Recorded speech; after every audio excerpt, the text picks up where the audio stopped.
Hello everyone, welcome to Risk Roundup.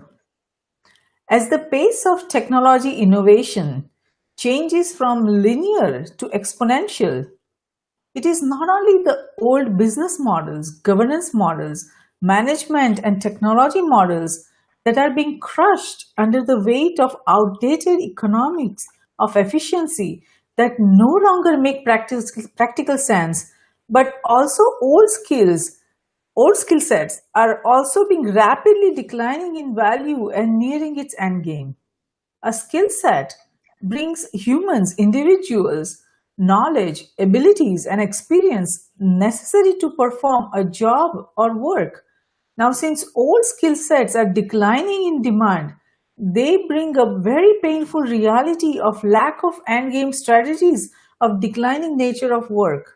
Now, since work is the foundation of society, when it changes radically and rapidly across nations, its government, industries, organizations, and academia, in short referred to as NGIOA, everything else that connects the society falls apart as well.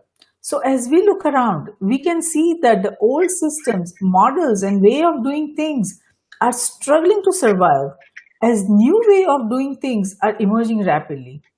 This new way of doing things, new work, requires completely different skill sets and capabilities, approach, and expectations for the work that many don't even fully understand yet. So, amidst the changing models of work and work structures, how do we create a new world where future of work is in sync with future of humans and humanity? How do we create a world where machine workforce and human workforce complement each other? How do we create a world that does not create a war between human workforce and machine workforce? To discuss future of work, an emerging battle between human workforce and machine workforce further, I'm delighted to welcome Gary Bolles to this roundup. Gary is the chair of the future work at Singularity University and is the co-founder of eParachute. He's based in United States. Welcome, Gary. We are so very honored to have you on Risk Roundup. Oh, it's so great to be here, Joshi. Thanks. Wonderful. So while the development of automation enabled by existing and emerging technologies brings the promise of higher productivity, higher profits, economic growth, increased efficiencies, convenience and safety, and all these features, these technologies also raise very difficult questions about the broader impact of automation on jobs and skills and wages and the nature of the future of work itself. So how are technologies like robotics and artificial intelligence and machine learning and deep learning and molecular manufacturing and synthetic biology, how are they shaping how humans work, where they work, and the skills they would need to work in the coming years? So no, it's a great question, and it's a big question. So I think we're at such a unique time in human history because we have sort of this yin and yang of the challenges that we see, and unfortunately, just sort of given the way this transition is working, the challenges are much easier to see than many of the opportunities. So it's easy to get completely depressed and want to go off and have a drink because we can't foresee a future where humans are going to have any work. Robots and software are going to take all jobs. That's sort of one way of one perspective, and then the other is, well, no, there's actually the completely opposite possibility, which is what has happened every time in human history before, which is that there's tremendous amounts of opportunity that are created, and the answer is that we don't know. But there are a number of things we actually do know. We actually have some pretty good sense of how some things are mapping out now. And so I'd like to offer what I call a cautiously optimistic vision for the future of work, and talk about some of the mechanics, and without overlooking or downplaying any of the negative challenges that you're talking about, but instead thinking about how we can actually understand those mechanisms and the way to change the way that they work. So that's that's my framing for this. And so I'll just just specifically what you were asking about in terms of the this transition. So the way I like to think about it is, as humans, we've actually gone through this kind of transition before. We used to, at least in the United States in the mid 1800s, up to 70% of all economic activity in the United States related to the agricultural industry. And so if we were standing back at that time, you and I said, well, the next 150 years, we're going to have this thing called an industrial economy. We're only going to have 2 to 3% of all the people in the United States will still have anything to do with agriculture. The other 98% are going to be doing these things called corporations and working in businesses. And we're going to have institutions like high school, and then all these newfangled technologies are going to dramatically change the way we all live our lives. And oh, by the way, we have to come up with jobs for 3 billion people around the world in the next 150 years. I think we would have a failure of imagination, and that's where I think we are today. Is we can see the initial impact of automation and globalization because they sort of work hand in hand. And we see all of the draining of human work that impacts. We can't yet really envision all the different ways that there is going to be new work opportunity that's created. And so we tend to sort of think of the dystopian or the negative view. And if I can offer, maybe a little bit of a different perspective, if we think of this instead as a market shift. So we have a market, a work market, the way we pay people for work, that's still largely dependent upon a lot of analog processes that are holdovers from that industrial era. We're shifting to what I call a digital work market. That is a market that's going to be much more infused with technology. Technology is going to allow us to be able to perform tasks we'd never envisioned before. And that economy is going to behave in certain ways. So if we think of it instead, not as disruption, but as this shift from this old market economy to this newer kind of market economy, and we can understand those mechanisms, we can actually design a better and more beneficial future for humans in the way that that's going to work. And that is the goal here, that we want to create a better future for the humans. And you are absolutely right. This is not the first time we are going through this kind of automation.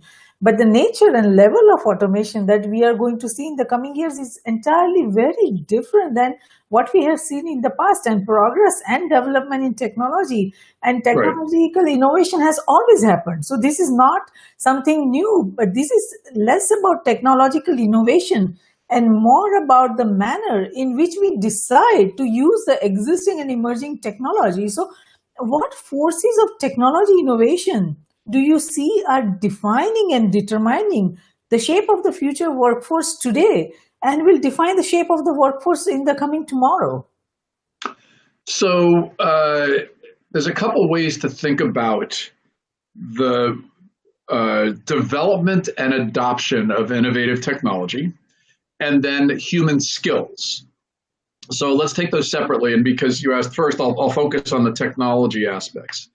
So what we've done, a significant portion of the automation, especially the high-tech driven automation, but it's not just robots and software. There's tons of others, what we call exponential technology. There's digital medicine. There's new forms of energy. There's a range of different technologies that are not just rooted, deeply in robotics and machine learning and artificial intelligence. As a matter of fact, there's all these technologies sort of interplay with each other, and that's what helps to increase the pace of change. So the first thing I think it's important for us to understand is, how does that innovation happen? What are those technologies? What do they typically focus on? What problems are they trying to solve? And then what are the ways that that's likely to continue? And how then does that affect human work? So with the technologies that we're developing, in large part, the way that innovation gets funded, especially venture capital-backed technology companies, is the most likely way you as an entrepreneur would get a company built is because you see something that people are spending money on now, and you've found a way to increase efficiency or to do something in a completely new way that is at least 10x better, it's 10 times better or cheaper or faster than the old way of doing things. And so when we have that kind of mentality about innovation, the good news is that we can have tremendous leaps in innovation that never would have happened before. And the great example is autonomous vehicles, self-driving cars and trucks. That's actually a combination of about a half a dozen different technologies, and basically looked at what humans do when they drive vehicles and said, well, how can we actually replace that? The plus side of that is that innovation happens very quickly. The downside of that is that the money is calibrated on saying, well, wait a minute, we spend all of this current revenue for companies on human labor. And if we could just replace those messy humans, do a bunch of the tasks that they were doing before, well, that's a really easy way to get a new customer. So I can go to you and I can say, well, you don't need to pay those drivers. In the United States, there's 3.5 million truck drivers, about 50% of them do long haul, 50% short haul. And I can say, stop paying all those messy drivers, and instead we'll have all these self-driving trucks. And so as a customer, you're probably going to say, hey, that sounds like a good idea. But that's where a lot of the innovation has focused in the past. And what we push people towards is to say, well, if we take the same amount of energy that we put into automating existing human tasks, and we instead put it on augmenting humans, supporting humans, helping humans to attain their full potential, giving them new superpowers they never had before, we can actually create far greater abundance in work than we might even have humans to do it. It's just that we have to shift our thinking in the kinds of innovation that we want to encourage. Yes, absolutely. And the young generation, young people today, they are so passionate about solving the big problems that they see around them. And then when we have these connected computers and computer code and internet, giving us that entirely new man-made cyberspace through which we can remotely control many of the tasks that we were doing physically, that is just the beginning. And then the data that we are collecting, it gives us such an insight into so many different patterns. So there is a whole new world. So it doesn't make sense to go back and do it in the same manual way that we were doing over the years. So yes, absolutely. The innovations are going to, redefine and redesign all the systems and the way we do things, but across nations. So the reality is that the way work is being done is going through fundamental transformation because of all these amazing innovations that are, coming our way. And the innovators are, trying to solve big problems that would eventually help humanity, not only today, but also in the coming tomorrow as we go towards space exploration and all that. So we are trying to solve big problems for humanity. There is no doubt about that. But as automation and digital platforms and other existing and emerging innovations begin to change the fundamental nature of work and the workforce, how do you see the models of work and the work structure changing across nations? And what do you think will be, which work model do you think will become the future of work? So there's two components of that I think are very important to sort of break down. And I use the framing of my good friend John Hagel at the White Center for the Edge, and I talk a lot about unbundling. So if we think of the way that we shifted from that agricultural model, and incidentally, the model of work in that era was often a person with a range of different skills doing a whole bunch of different things in a day. If you worked on a farm, you typically were not just doing one thing, you were doing dozens of different things in a given day. So you used a wide range of skill sets. Only in an industrial era, as we scaled a lot of our processes, that we started to specialize and have people do only one thing or focus on a specific set of tasks. So that's actually a relatively short period of time in human history that we've had that kind of focus on specialization and scaling. And so that model from that era was around three things, with three basic chunks of our lives. As we shifted into an industrial era, we had a big chunk of learning at the beginning of our lives, because now we were doing things called careers, and we had to have a whole bunch of information shoved into our heads. Then we had this big chunk of work, and we worked as long and hard as we possibly could, and then we left a little time at the end in what I call the period formerly known as retirement. And so that three boxes model of learning, of work, and of leisure at the end, my father actually wrote a book on this called The Three Boxes of Life. And what he talked about was that when he wrote it 40 years ago in 1976, is that model made sense in a certain period of time. But now that we all have information at our fingertips, we have these these digital distraction devices that we all walk around with that need to have a whole bunch of information shoved into our heads early on has actually changed dramatically. And so if we turn it on its side and we say it's lifelong learning, lifelong work, and lifelong leisure, then there's a couple of things that immediately come out. We have to have continuous learning because there's no way I could teach you, if I took all those truck drivers that are in the headlights of self-driving trucks and we teach them to be software developers, in 10 years when software is writing software, we failed.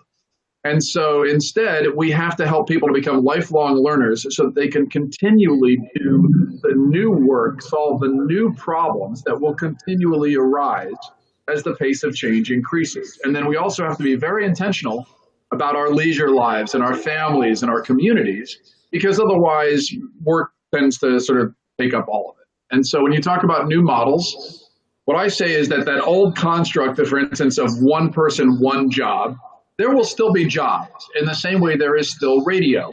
But there's all these other things that you could be listening to in addition to radio. And so it's just one mode, it's one medium. And it's the same thing with work is, sure, there will still be jobs and there'll be one focus and one area that people will have, but that's one use case, that's one context. And there'll be much more of what I call a portfolio of work. And you mentioned young people nowadays, they're just naturally have figured this out. They're working on a startup on the side. They might have a day job. They might be driving for Lyft or Uber. They're selling products on Etsy. I call that a portfolio of work. And that flexible way of assembling different pieces of work that reflect different aspects of you and together add up to have the kind of income and lifestyle that you want is an increasingly dramatically rising model. A survey was done by the Freelancers Union in the United States last year and found 40% of all people in the United States, all workers today, self-identify as independent.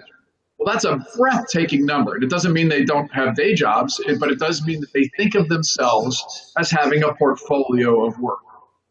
Yes, no, very true. And you made a very excellent point that it is going to be lifelong learning. Now, the challenge is whether our education system is prepared to give that lifelong learning to all the individuals across nations who want to do that. I see a lot of innovations happening, in the digital space that would probably provide that platform for the lifelong learning. But if we talk about our educational institutions, the traditional ones, they still are struggling in trying to identify what they should teach, how they should change their models. So there is still going to be a lot of challenges that needs to be overcome when we talk about the education system. But there are innovations happening in the cyberspace, and a lot of innovative way of educations are being provided. Like a lot of institutions are also providing free courses, and so a lot of changes are emerging.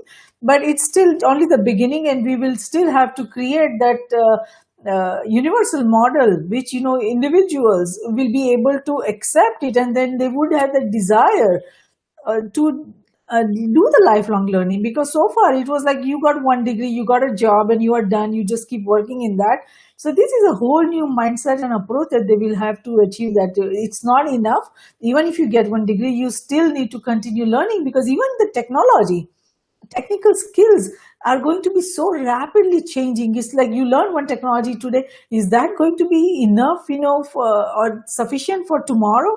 It's not going to be, because even the technology, in the cyberspace is changing so rapidly. So when we talk about automation, from your perspective, what exactly is being automated today in the terms of processes, that you see across nations or in industries or organizations or academia, that the individual worker or the human workforce should be mindful about? And what else do you think will get automated in the coming years that the students who are in colleges, that they should prepare themselves for that, that even though I have a degree in history or, government, I need to learn this, because tomorrow, just by that degree, I'm not going to be able to get a, good employment that I'm hoping for. So there's a couple things in there. So you talked about education, and then you're talking about automation. So let me focus first on just the dynamics of automation and a way to think about it. So when I lecture at colleges, I will sometimes upset the the faculty and administration, because I'll say I don't really care that much about education. I care a lot about learning. And if you as an institution are a great place to help people to continue to learn, that's the goal. But education itself, many of the processes that we use were actually built in that industrial era model. As a matter of fact, around the turn of the 20th century in the United States, there was a tremendous amount of theorizing about what schools needed to be. And the only way we could teach a whole bunch of students in a fairly short period of time was to actually use industrial processes, to have one teacher at the front of the room, to have 30 to 50 students in the room, to teach them all exactly the same thing. It's the only way we could solve it. We can solve that problem in very different ways. The problem is that we're still using those industrial era methods in so many of our schools. And I separate out K-12, so primary and secondary education, from higher education, because they're very, very different domains. Higher education, I wrote a long piece on this called Unbundling Higher Ed, is actually going through a tremendous transition as we speak. And that model is going to be much more allowing to help people to learn much more adaptive ways to become lifelong learners. And I think we're going to see a lot of our existing institutions transition over the next 5 years very, very rapidly, because the market demand is changing so quickly. It's much more of a need to connect that higher education experience with future work. And many institutions are not currently up to the task. When we think about automation and we think about what is being automated, it's actually very connected to what schools can do. So what is work? If we step back, we just think about, okay, so how do we really think about work? Work is only really three things. Work is we solve problems, performing tasks, using our skills. So let me break that down. So a problem that somebody pays us for, and that's the only reason that we're workers. We're paid because we're solving a problem for somebody, although I often say there's some kinds of government work where we're actually creating problems, but for the most part, we're paid to solve problems. And so a problem can be something as simple as a dirty floor, and it can be something as complicated as a go-to-market strategy for a multinational corporation. How do we solve those problems? We perform tasks. So if it's a dirty floor, we go and get a broom and we sweep it. And then how do we perform those tasks? We use our skills. And so we actually have a range of skills. And they're broadly broken down into two different kinds. They're the skills where they're bodies of information in our heads, and that's typically what we call fields. And so you were talking earlier about skill sets when you were sort of setting up the discussion. And that's often what people mean when they talk about skill sets or skills, is they think about fields. And so the example that I use is, if you know brain surgery, it's probably not going to help you to work on a car engine, or hopefully vice versa. So that's a body of information. So that's a skill that is locked into a field. And we often call those knowledges or special knowledges. So that's one kind. The other kind are skills that are transferable. These are skills that are usable in a wide range of different situations, and there are hundreds of them, and they often are gerunds, so they end in ing, persuading, assisting, analyzing, devising. These are skills we can use in a range of situations. So if you were great at empathizing with people when you were young, you're probably really good at empathizing with people in a range of situations today.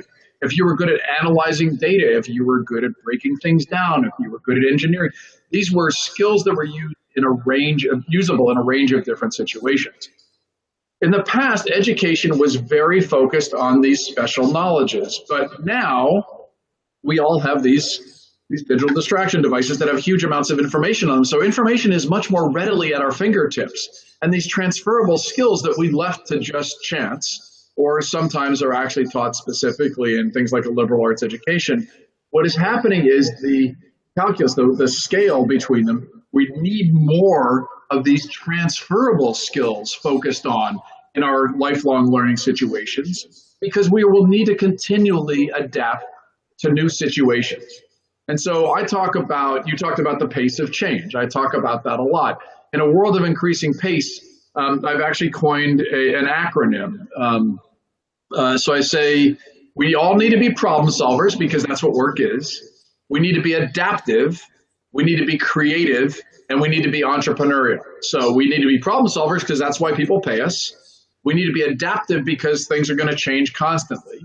We need to be creative because that'll keep us ahead of the robots and software. And it's what makes us uniquely human. And we need to be entrepreneurial because we can't just sit here waiting for problems to come to us. Increasingly, we have to go find and solve problems. And so just so happens that's the acronym of PACE, problem solvers who are adaptive, creative, and entrepreneurial. And so when we look at how tasks become automated, they're often very discrete tasks, and those add up into a job. If we are problem solvers who are adaptive, creative, and entrepreneurial, as we continually automate a range of different activities, as workers, we will continually go find new problems to solve. And as a matter of fact, if we're very entrepreneurial about it, we might find problems that our employer never knew about or that our customers never knew about. And we will be continually creating new work opportunities where none existed before. Yes, no, that's an excellent point, that we all need to be not only lifelong learners, but like you said, we need to have those transferable skills. We need to be able to adapt quickly, and we need to have that entrepreneur spirit. And we see that in a lot of young people. There are so many entrepreneurs, I see, and I see my, kids growing up also, how many different ideas they come up with, every single day to try to, solve world problems that they see. So yes, I see that in the young generation, but the challenge is going to be with this, existing adult workforce. As the kids grow up and as the young people from colleges, they come out, they're all going to come with that mindset, and probably, start getting ready for the challenges and the new kind of workforce that they need to be prepared for and to solve problems. But the existing adults, the middle age and the senior citizens, they are probably, it's going to be very difficult. Again, there are exceptions, but broadly, there is going to be very difficult for them to prepare themselves for the new kind of work and the new kind of challenges.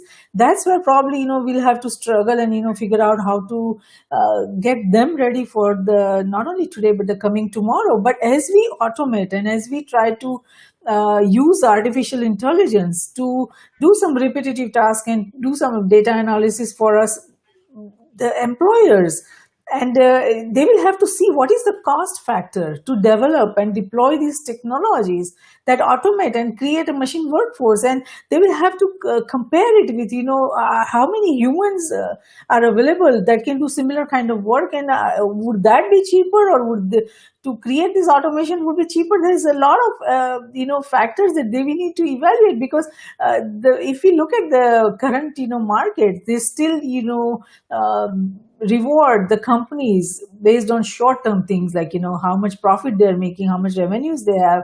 So there is still a challenge, because those things are still short-sighted and they are old model. Whereas to automate and to create this kind of automation of the processes, a new automated workforce or machine workforce is going to need a lot of investment. So there is going to be internal conflict for the decision makers to how to decide where to invest and what kind of variables they need to see, because at the end of the day they still want to satisfy their shareholders. So there are huge challenges. If we talk about the public companies, the startups is a whole different ball game. Right. So no, it's a good question. So a couple ways to think about this. So my group 10 years ago co-founded something called SOCAP, Social Capital Markets, which was a conference intended to bring to a wide variety of decision makers, including investors and entrepreneurs and existing corporations, the opportunity to build businesses with a purpose. And rather than thinking just totally about this issue of trying to meet the needs of investors for public companies and deliver quarterly results, to instead have a broader calculus where additional stakeholders were being considered in the decisions of an organization beyond just shareholders.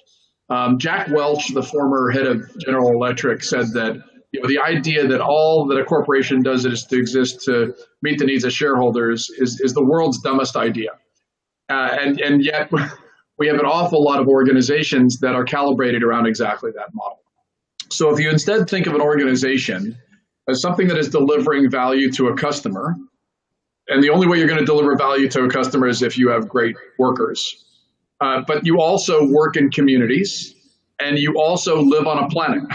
Those are all constituents. So shareholders, customers, employees, your communities you work in, the planet, the partner organizations that you work with, those are all the constituents of the organization. And yet to choose just one of them and say we're going to do it just for shareholders makes absolutely no sense. If you take great care of your employees, they will do tremendous work for your customers, and you will be the most profitable company around if you do that right. If you empower them, if you help them to continually find new problems and to be adaptive and creative and entrepreneurial, then you'll have a successful organization.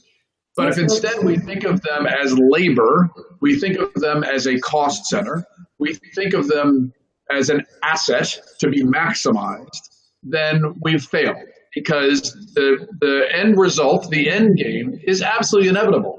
You will automate every single task in the organization that you possibly can where it's cheaper to use technology over humans. Now, I personally don't believe that we're going to achieve that, that dystopian future, because I believe there's too many places along the way that we will see so many negative impacts from that, including widespread unemployment, including, obviously we see tremendous inequality today, even worse inequality. Our systems are, especially the systems of our economies that are calibrated around, trying to deliver value to customers, we will actually recalibrate. I mean, we'll make new decisions, but right now, the jury's still out. We see a lot of automation of human tasks and not a lot of training of humans of helping them to be able to achieve their greatest potential. So we push a lot on organizational leaders having this broader view of the range of constituents. And then if you do that, all these other positive decisions that we're talking about, where you aren't just going to try to automate every human out of existence, are much more likely to occur. Sure, no, absolutely right. But see, that the challenge that we have faced in the past and we are facing now and hope probably will continue facing in the coming tomorrow is the accountability of the decision makers. Now, if we talk about corporations or governments or, academia, everywhere you see that, cutting cost is the priority for them, because they have to meet their, shareholders or whoever they are accountable to, their expectations. So if we talk about corporation, they will just lay off people. They will not think about that how it is going to impact their current employees. If they just lay off, they will automate some processes and then lay off that we don't need you guys anymore. So then it becomes those individuals' responsibility to go and figure out what else they can do, how they can retrain themselves. So our society, our structure is not meant for this kind of transitions. Instead, if we see the accountability in the decision makers, corporation, if they start thinking that CEOs and C-level executives that, okay, we want to automate this process, but at the same time, we also want to make sure how to use our current workforce and how to help them transition. So maybe tomorrow they can, help not only their experience in our company's model and our company's goals, they can help us, automate even better, or they can help us, transition or create new ventures, new kind of entrepreneurship they will bring. So there are a lot of factors that decision makers should be thinking about, but they lack the accountability. They just think that the workers are human workers, are dispensable. They can get rid of them whenever they want to. And now, since work is the foundation of human society and everything else that we value as humans, we treasure and we dream, we take for granted and worry about, is fundamentally based on human ability to work. And now if the traditional model of work falls apart, there are a lot of things will fall apart. What are your thoughts on what else do you see falling apart for human society if we don't have this, supporting structure? It's all about change management. We identify the risk, we talk about risk, and we need to have effective change management approach and structure and framework. But nations at all levels, they lag it. If you look at, global level, national level, local level, even at enterprise level, we don't have that effective change management model. And when we are trying to create the machine workforce and automate a lot of our processes, we are, we need to have a very effective change management model, which we just don't have it. So, no, I think you raise a couple of good points that I think are probably more rooted in the combination of mentality and incentives. Yes. So, if we have this mentality that humans are messy and expensive, and the more we get rid of them, the more the more profitable our organizations will be, then chances are really good we're going to make the kind of decisions that you're talking about. If instead what we're looking for is understanding that the purpose of the organization is actually to deliver value to a customer, and the only way to do that is because you're going to have dedicated people that are going to be constantly trying to adapt and create new value for customers. So there's a bunch of decisions that we want people to make that are going to be much more beneficial to society. And so what we've found is that it helps to start these kinds of processes, not so much with a change management mentality, but with what we think of as an adaptive mentality. Because you're right in that change management often talks about an existing state and a future state, and then what's the delta between them in the process to be able to get there. What we find is that if the pace of change is accelerating exponentially, there isn't a future state we can predict. And therefore, we have to understand the dynamics of change, because there won't be any future static state to get to. It's going to be it's constantly moving window that we'll never reach. So instead, let's all step back and let's talk about the world that we want to see and how we can have that. And so when we talk about this arena, I've spent the past year and a half talking to anybody on the topic of the future of work and the future of learning, and just sucking in a bunch of perspective and ideas and research. And so we're actually at a point now where we're talking a lot about the insights that we've gained from talking to all these smart people. And so what we've done is we've sort of said, well, why don't we try to simplify this? And let's think about what the incentives are for everybody. So and we've broken it down into 4 levels. So we say there are issues for individuals, for each of us as people. There are issues for our organizations. There are issues for our communities. And there are issues for our countries. So individuals, organizations, communities, and countries. And there is, for each one of them, there's a problem statement. So that's the problem domain. And then there's ideas around solutions. So let me give you an example of a problem for each one of these. For individuals, and we know this from 42 years of work with What Color is Your Parachute, the world's enduring career manual, which my father wrote, 10 million copies in print, 17 languages. We know a lot about how individuals make career decisions and how they can become empowered to continually go find or create new work. So we can talk about that separately. But the problem statement for individuals is, how can I find meaningful compensated work today and tomorrow? There's plenty of other issues, but that's sort of the basic one. For organizations, it's how can I have the talented individuals that I need today and tomorrow? And sure, there's these other calculus around, shareholder value and that sort of thing, but we're trying to say, no, let's not worry about that. Let's focus on how will you have the talented people you need today and tomorrow. For communities, it's how can you be a platform on which your constituents can thrive? And that's true if you're a small town or if you're a large region. And then for countries, it's what are the policies and other macro issues that you need to track on so that you can have a beneficial future for all of your constituents. So individuals, organizations, communities, and countries. So that's the problem domain. Now let's talk about the solution domain. When we've gone through these kinds of processes before, for instance, when we started what we called SOCAP, focused on social entrepreneurs and impact investors and businesses with purpose, we had a set of ideas about what that would look like if it was an actual market transition. And many of the things that we thought might happen have actually happened. You have new forms of corporation, new forms of capital. You have entrepreneurs starting businesses with a purpose. You have existing businesses that are converting themselves to what are often called benefit corporations or B corporations. The same sort of things happen in the future of work. If we think about what we want, which is that each of these different stakeholders have what they want, we can start to create beneficial strategies. So one example I use is the same is true for the United States as for the world at large. Is about 3 years ago, we hit this crossover point where more than 50% of all people live in cities. what we would typically think of as a city.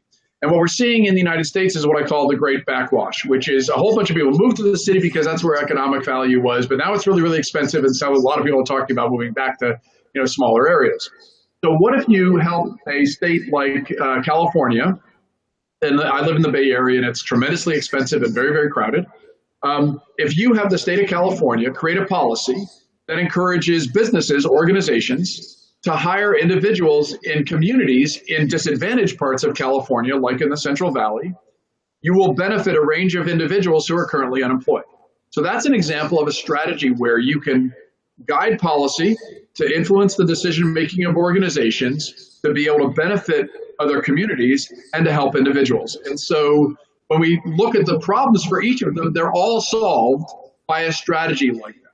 And there are hundreds of strategies where if you just get a bunch of stakeholders all collaborating together, you can move the world. And that's what we believe is possible here. Absolutely. You made an excellent point. It's the collective vision that we need of the decision makers to figure out what are the problems and what kind of solutions are possible or available.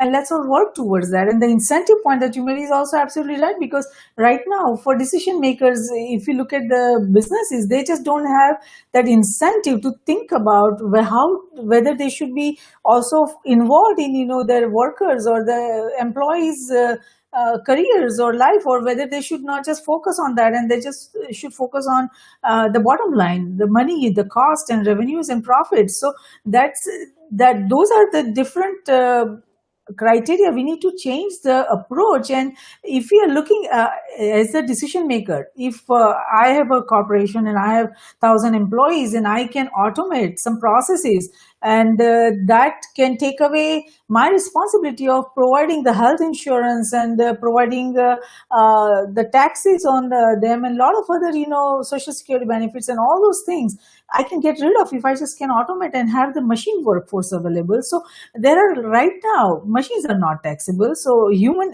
employees are taxable, and there are a lot of, they need health insurance and the machines don't need health insurance. So there are a lot of variables that employers and decision makers are looking at that just then excites them to automate and to create that machine workforce and not focus on the human workforce, because that's where there is a lot of cost involved. So we are not comparing apples with, it's not the same comparison, apples to apples. It's apples to oranges. So the decision makers have a tilted viewpoint about where they should be focusing, whether they should make the human workforce more intelligent and get their, intelligence and capability increased so that they can do much more productive, output and the work and the efficiency, and they can create a lot of benefit for the corporation. But right now, it's a tilted playing field, and that is one of the reasons why we don't see much involvement of decision makers. So we do need, to your point, that we do need a collective vision. We do need a collective intelligence to figure out what problems we need to solve and how we need to solve that and what options are available. Because at the end of the day, what we are doing is for the survival, sustainability of humanity. And if we don't keep the focus on humanity and humans, then we are, missing the whole point why we are working so hard on creating this machine intelligence to help us take to the next level. So that is one point. But when we look at now, if we look at the developed world as well as developing world, the whole variables are different, starting from the geography to what the maturity levels are, how their industries are functioning, what kind of labor pool is available, what kind of human resources are available, what kind of talent and skill set is available. Everything is different across each nation, even not the developed and developing, it's each nation. So do you think that the promise and potential of automation of work processes are different and would be different in the coming years based on which nation and which geography and which work pool we are talking about? So I've had the privilege of just in the past couple of months lecturing in Santiago, Chile, in Cape Town, South Africa, at embassies in Washington, D.C. I'm leaving today for a lecture series in Europe, and what I see is a range of challenges and opportunities that are actually relatively consistent. The specifics of the dynamics of any economy and society are obviously, they vary, but there's a lot of basic underpinnings. And so let me sort of break them down into some of the ways that I see it. So at the end of the day, one of the dynamics that you're talking about is decision makers typically in larger organizations, which already have big workforces. And what we see is that you're right, is that often the calculus is a constant, a lot of decision makers are constantly looking for ways to reduce costs. And because you can look at what you're spending on humans and say, yep, that's a cost, and you can automate some things, then you're going to say, okay, so we will be more productive if I automate humans and have less of them. But what is happening in many organizations, and this is true through, for decades, in era after era, is that there is always asymmetry in work markets. And so by that, I mean, and my economist friends hate it when I put it this way, but if you think of all of labor, like all of us workers, all the things we could do, all of our skills as being one circle in a Venn diagram, and then all the demand, all the need as being another, it's in perfect overlap. There's always work that is needed, and there aren't workers that do it, or at least employers can't find them. In the United States, that's 3 to 5 million open jobs every single month, even in the worst of times. And there's always workers that are left behind. So you were talking about skill sets that were, rapidly evaporating. And that's it isn't necessarily that there is no work for them. It's that they can't find it, or they don't necessarily have all of the information they might need to be able to do it or to get hired for it. And then there are people who are working. And there are people who are making a lot of money, doing really well at the top, but then there are people who are not being paid very well. They still have jobs, but they're not making all that much money. We have all of those conditions today, like right now, even though in the United States, for example, it's 3% unemployment, but much higher unemployment for specific populations, such as inner city Black youth and so on. In different countries, as Spain, 50% unemployment rate for youth under 25. Every economy has these massive asymmetries, and there are populations that are deeply affected. Employers, especially large employers, often make what we would think of as relatively rational decisions. And what they're looking for is this combination of how can I reduce cost, and then how can I find these talented people that I need for tomorrow. What many employers are not doing of any size is making the investments in training and development and in maximizing the potential of the humans that are working for them so that they actually can solve these problems, be able to fill these positions, or be able to use these workers that they say they can't find if they were investing more in continuing to develop the workers that they already have. And we're seeing, pretty much very low rates of training and investment nowadays in the workforce. And that's something that employers must change their mindset on, because it's the only way they are going to have the workers of tomorrow that they need. And we're actually seeing very hopeful signs that many organizations are opening up their training. They're partnering with next generation providers like Udacity to be able to create those, to be able to develop those workers that they need. So what is often the case is not so much that there isn't work available, it's that the workers of today could not rationally or quickly be able to learn what's needed to be able to do the work of tomorrow. Absolutely. So you talked about changing our educational systems. That's an absolute given. We must change to lifelong learning platforms. Yes. We can use technologies to help people and employers to understand, well, wait a minute, you've got all of this knowledge that is needed for this work. There's only this little additional knowledge that's needed, and all these transferable skills. Let's get you a nano degree in 3 months so you have all the additional knowledge you need, and now you can go have that work. Well, the problem for older workers, as you were saying, 50 plus workers is, they followed, in many cases, the old rules of work. They followed that 3 boxes model. I went to school, or I learned a trade, and I got a job, and I thought, hey, I was going to work at the factory for the rest of my life. And then it went away. So what we need to do is we need to help them to understand that this is an opportunity for growth and for change, and that's a positive. There's a woman, a marvelous psychologist by the name of Carol Dweck, who basically says there's either many of us either have a fixed mindset or a growth mindset. And if we have a fixed mindset, oh, well, I learned this trade and the factory goes away, and until the factory comes back, I'm not going to work. Well, that's a fixed mindset. And instead, a growth mindset says, well, wait a minute, I'm a growing and changing person. I can learn all these new skills. What we find is that the number one thing that that worker needs to be able to get them to commit to that learning process is some level of commitment that there's work at the end of it. And that is, it doesn't mean that you're going to take every worker that used to work in a coal mine and train them to work on clean energy turbines.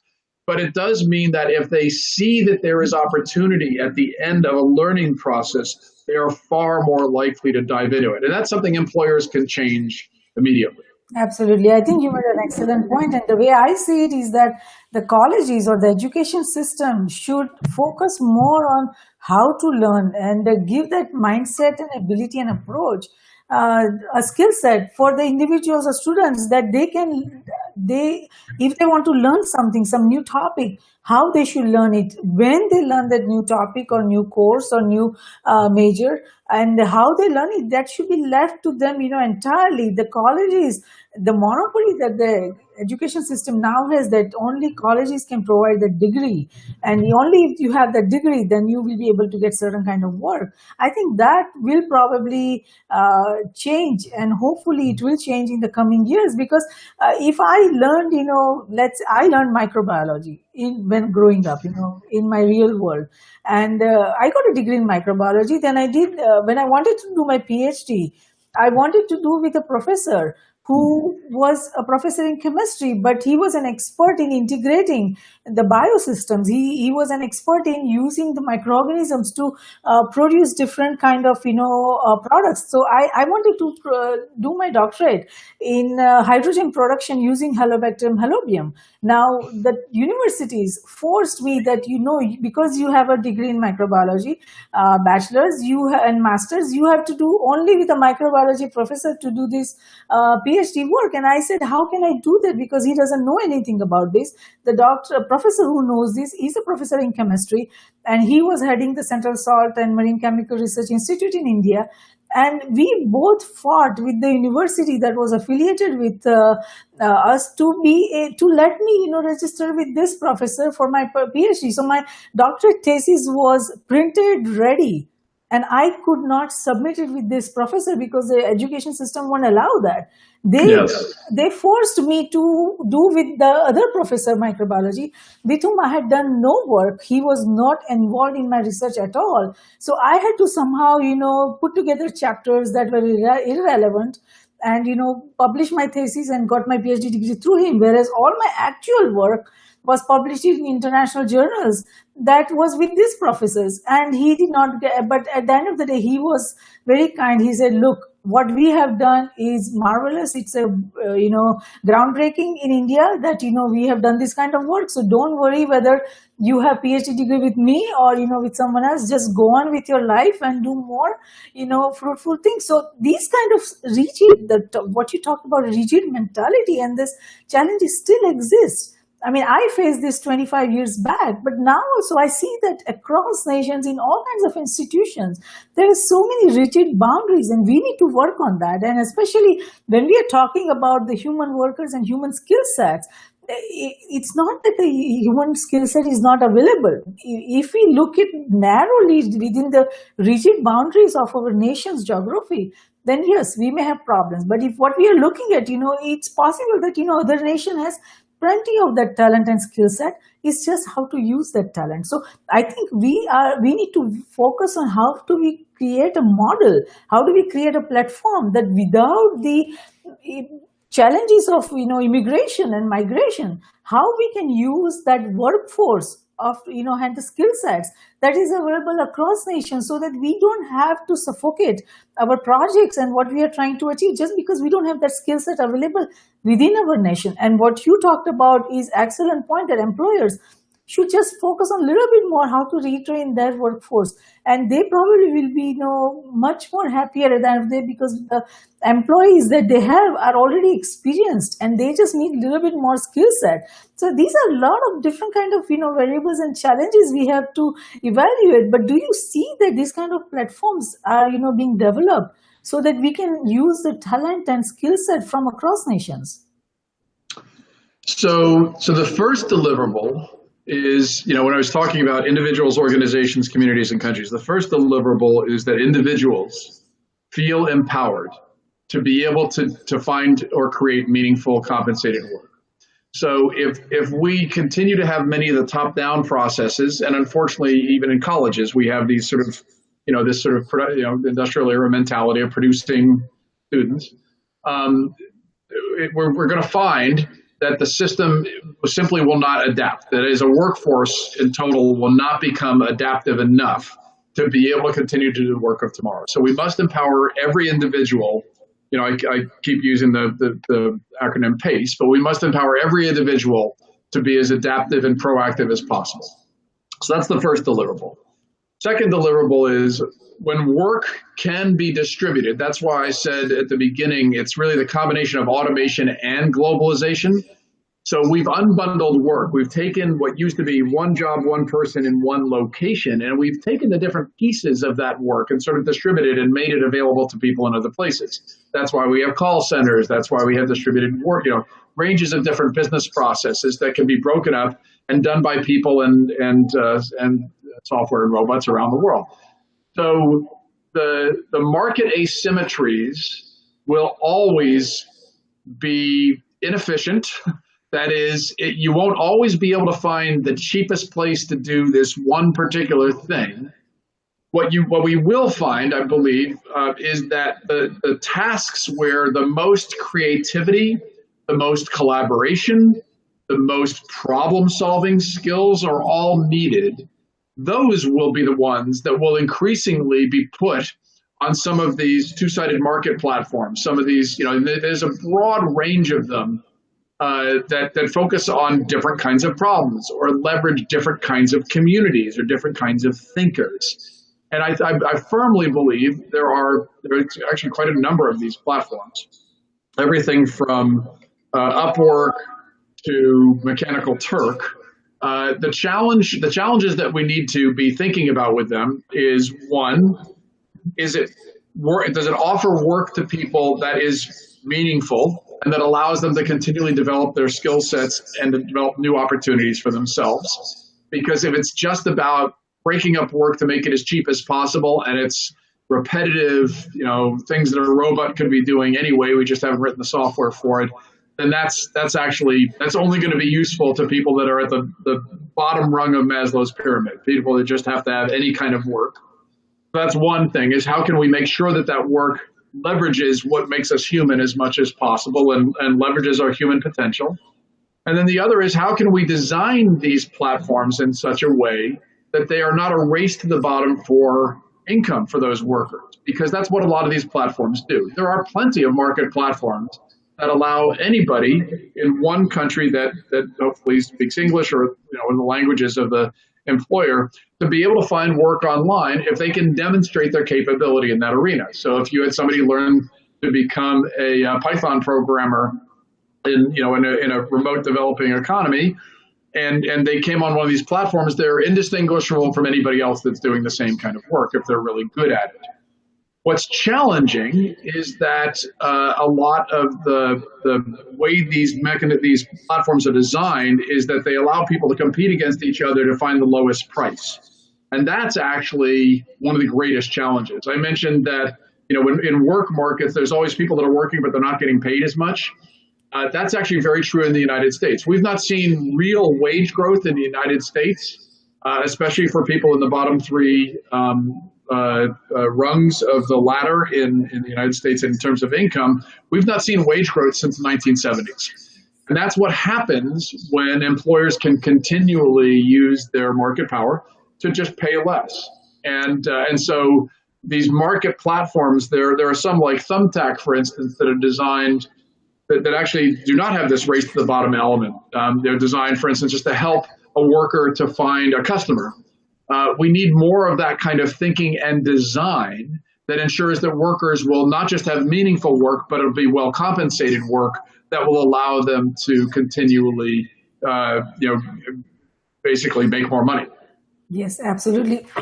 Sorry, and you made an excellent point. It has to be meaningful work, and we are not looking, when we look at all these different variables, we are not looking at very rigid one kind of future that would emerge. We don't know exactly how this automation and all this molecular manufacturing and synthetic biology and how the new way of doing things, how it is going to shape up the coming tomorrow. So we are looking at many different future scenarios of work that we have to be prepared for. So if you have to advise the decision makers across nations, its government, industries, organizations, and academia to prepare for the coming tomorrow, to prepare their human workforce to keep up with the machine workforce that's emerging, what would you tell them where they should focus on, what kind of changes they should bring within their nations? So when I talk about strategies at the country level and decision makers that are looking at it from a systems standpoint, uh, first off, trying to develop perfect information about future demand is a fool's errand because we just can't know.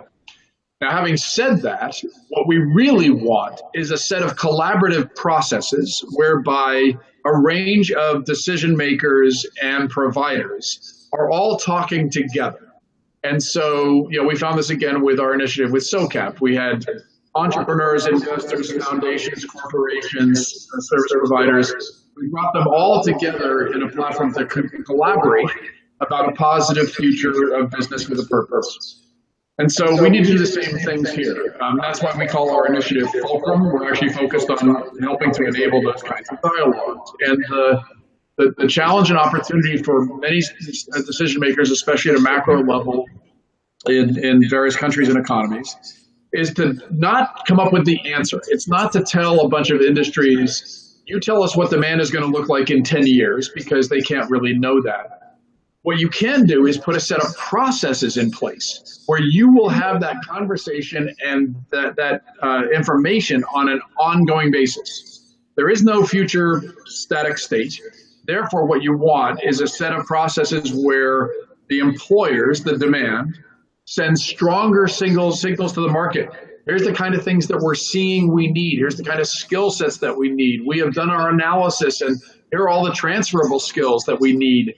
And that gets fed into the providers, the educators, the online platforms, so that they are helping to be able to develop, and workers can understand where the opportunity could be in the future.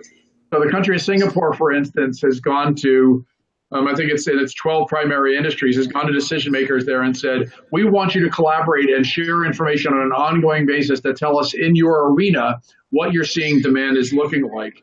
And then they're actually brokering that communication process with their educational institutions so that they are actually focusing on those skills. Every country needs to have similar processes. And as a matter of fact, those processes need to span countries so that organizations are continually sending stronger and stronger signals to the market, but not just thinking about it in terms of this sort of supply and demand thing. There's a whole other part of the circle in terms of future opportunity that is based on entrepreneurism.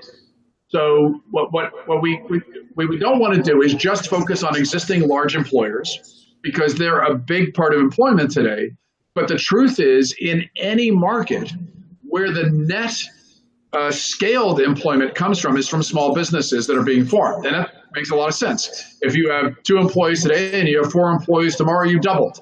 So that's where the new employment comes from. So if we encourage entrepreneurism, if we encourage people to be able to do business creation, if we encourage people to be able to band together to form guilds or to form dynamic corporations to be able to solve new customer problems, all of those dynamics are critical for decision makers at a macroeconomic level, the government at large scale, government decision makers, to focus on trying to encourage that level of entrepreneurism and new business creation, because that is actually where net employment can come from.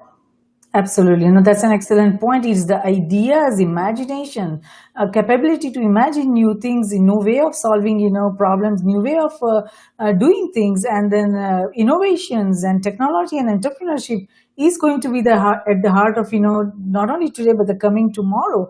And now human skills are the constant amidst, when we see automation and artificial intelligence and the machine workforce that is changing the workplace in so many unpredictable ways, not only today, but also in coming tomorrow. It is going to be it's going to be totally fundamental transformation. So one thing hopefully we can predict is that the human skills will be needed more than ever in certain areas.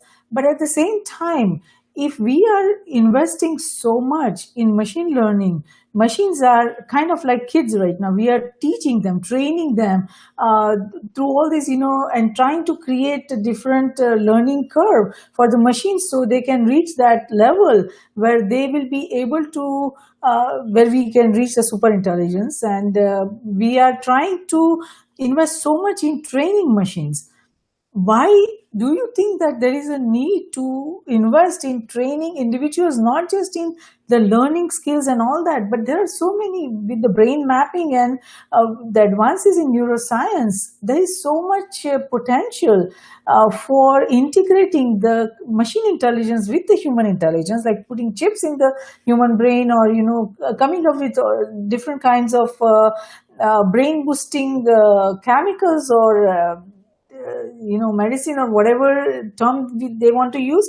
But there are a lot of possibilities and potential and options available. So as we invest so much in machine workforce, do you think we should be focusing also on human workforce to make them more intelligent so they can walk hand in hand with the machine workforce? We do need machine workforce, but we also need more intelligent human workforce. So do you see that we need to invest in the making our human intelligence uh, and focus on making our human workforce more intelligent? So I tend to, so the short answer is yes. There's tremendous opportunities to be able to help augment human intelligence, to be able to provide tools that can enable us to first to find our superpowers and then to develop new superpowers. But I want to maybe think a little bit about how to frame that, right? So I would stop short of there are plenty of people that are thinking about putting chips in people's heads and that sort of thing, and it's very likely that we're not far from that. 10 years, 20 years, I don't know what the time frame is, but we'll probably solve problems like that. In the meantime, where I think a lot of innovation needs to focus is, first, most people do not know what their own best skills are. They just don't, especially transferable skills. So self-knowledge, self-inventory, self-awareness is step one. So we need to help people and especially starting at young ages, to learn what their superpowers are. Are you really good at analyzing? Are you really good at persuading? Are you really good? We don't know those things. We're trial and error machines, and we often only discover them by trial and error. You study an arena that I know nothing about. I can't even imagine where to start. And yet to you, that you can basically these terms just roll off your tongue, and I don't even know how to spell them. And so each of us has different superpowers. We got different strengths, different capabilities.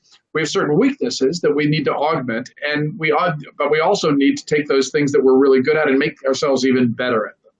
And so first off, it's understanding, it's self-knowledge. Secondly, it's being able to augment. And the way we call augmentation right now is we call that school. That's our learning. We learn. We can increase the pace at which we learn.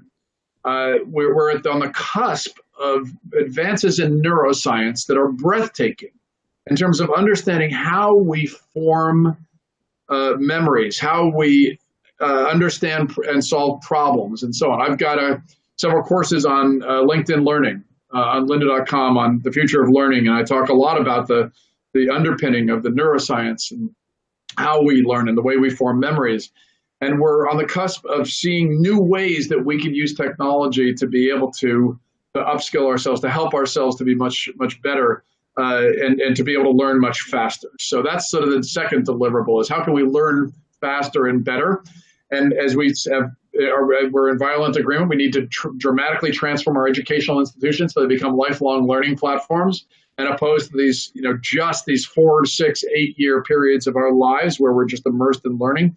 We actually need to be learning over the period of our lives, and that probably means breaking it up into more discrete chunks so that we don't, not all of us can afford to take 8 years of our lives and pay a whole bunch to an educational institution and come out with a degree at the end.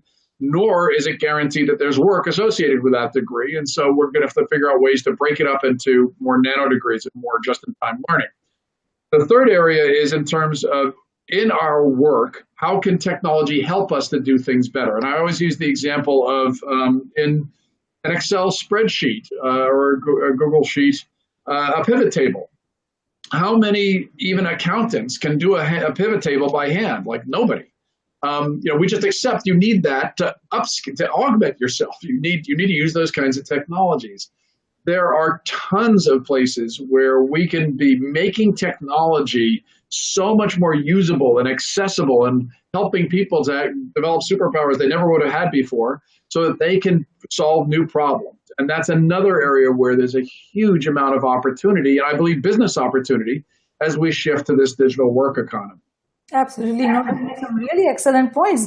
But again, it takes us back to the same challenge of the outdated education system. Because if we look at the kids starting from elementary school, they are all graded, in a very different manner. The whole focus of the education system is to not help the individuals identify their superpowers, nor do the parents do that, because the system just focuses on the grades and getting A grades in everything. And then even if someone is a math genius, he still has to worry about his grades in English and history, which he, is probably not interested, he or she. So he has to still worry about that and not focus on his strengths, because at the end of the day, to get admitted into colleges like Stanford and Harvard and MITs, he needs to get, proper GPAs and, grades that would matter. So the point is our system is not designed to help individuals identify their superpowers. So that's where we are failing, and that's where everything is becoming average, because we are focusing on getting well-rounded kids, getting well-rounded skill set. And that's where, if we are trying to define and identify these new, innovators, Einsteins and all that, who are really intelligent in creating new kinds of things, who has answers to solve the big problems that we are facing, then the current way of doing things is probably outdated, and we need to focus on how we can recreate, redefine, and redesign our education system, and not only outside where educators are involved, but also in the home where parents parents need to focus on helping their kids identify their super strengths. It's such a difficult task, because there is so much fear that if they don't focus on getting A grades for their kids, then the kids are going to fall behind. So having said that, what would you like to tell our global viewers and listeners, especially those young minds, students who are so very passionate and concerned about solving big problems, but also concerned about the future of work? So you make some great points. So I want to talk to three different people: students, young people, parents, and employers. So when we write headlines that robotics and software will take 500 million jobs in the next 30 years, the message we're sending to our young people is give up. There won't be any work for you. And I don't think that's true. I don't believe I don't think that's the right message, and I don't think it's true. Especially not if they will be problem solvers who are adaptive, creative, and entrepreneurial. Instead, what I want young people to understand is that the rules of work are changing very, very rapidly. You live at an amazing time where, sure, there's a rapid pace of change, but the friction to entry, that is the challenges of entering any particular field, are so dramatically reducing that we're not even realizing how quickly people can do things. So, the example is video production. My son's about to graduate college. He has a drone. He's an amazing video producer. He's got, tremendous tools that he can use to do, extraordinarily high quality videos. That did not exist 10 years ago.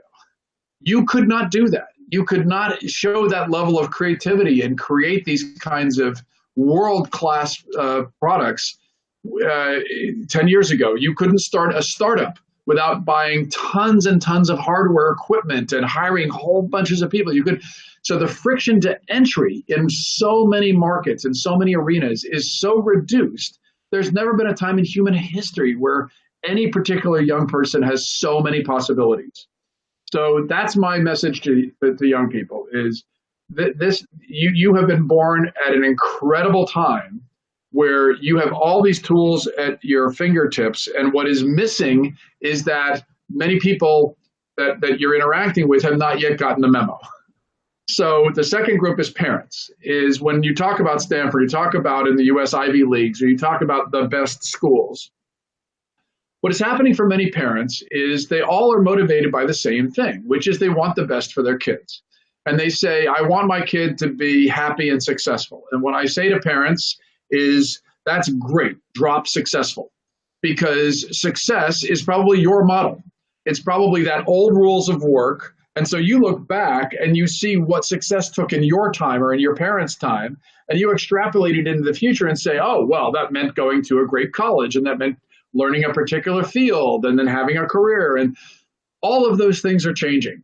But because parents in so many cases are trying to save what they believe is a lot of heartache for their kids and make sure they're going to be successful in the future, we're focusing on this model where we're shoving them into an education system that unfortunately in many cases is not preparing them for that future. And so for parents, my one message is chill out.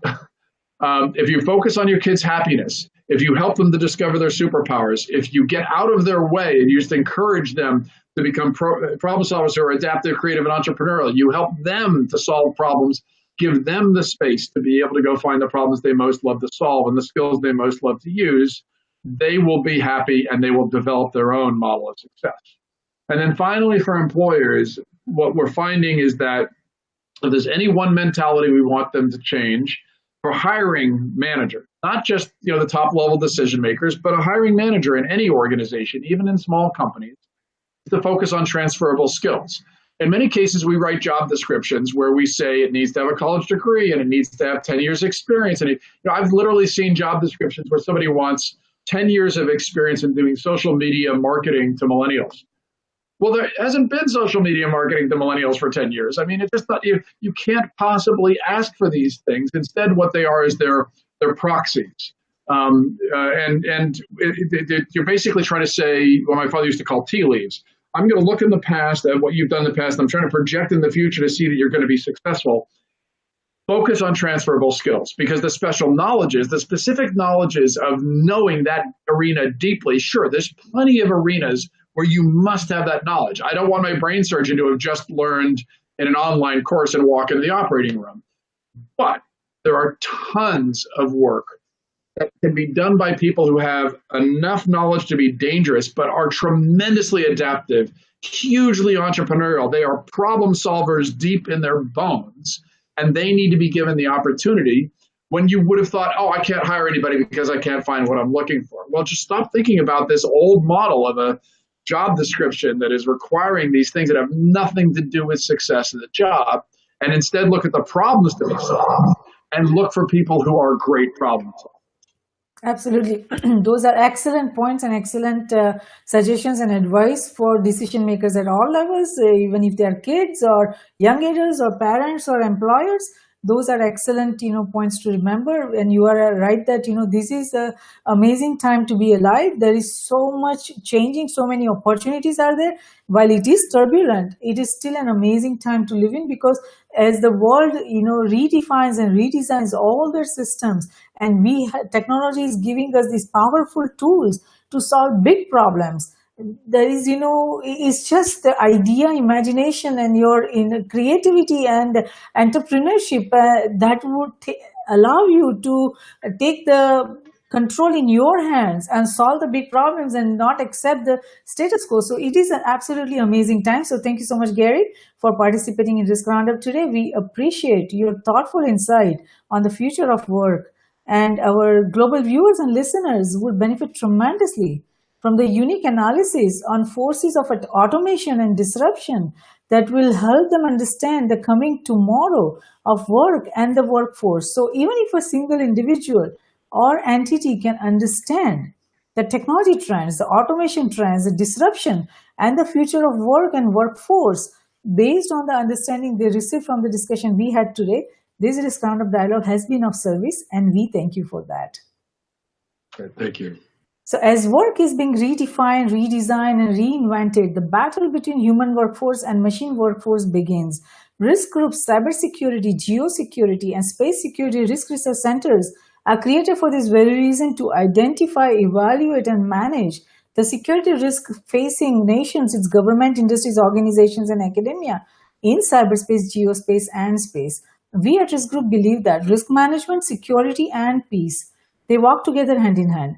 Though security is related to management of threats and peace to the management of conflict, risk management is related to management of security vulnerabilities as well as management of conflict.